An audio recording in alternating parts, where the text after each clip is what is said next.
Hi friends, welcome to my channel pujas world. ఈరోజు మన ఛానల్లో స్పెషల్ చికెన్ పకోడీ. దానికోసం కావాల్సినవి పచ్చిమిర్చి, ఉప్పు, పసుపు, జీలకర్ర, 2 స్పూన్స్ కారం, గరం మసాలా, శనగపిండి, కేజీ చికెన్, అలాగే 1 స్పూన్ అల్లం వెల్లుల్లి పేస్ట్, కొంచెం కరివేపాకు అండ్ 1 స్పూన్ ధనియా పౌడర్. ఇవన్నీ చికెన్లో వేసి మ్యాగ్నేట్ చేసుకోవాలండి.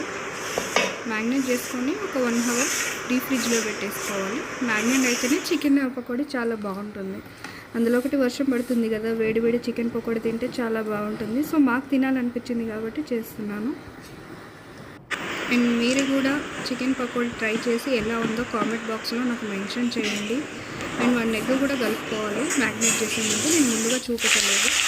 ఒక గిన్నె పెట్టి ఆయిల్ పోసుకొని ఆయిల్ హీట్ అయ్యాక పకోడీ వేసుకోవాలి. పకోడీ వేసుకున్నాక అందరికీ తెలిసిందే రెడ్ కలర్లో వచ్చాక తీసేయడమే, అంతే.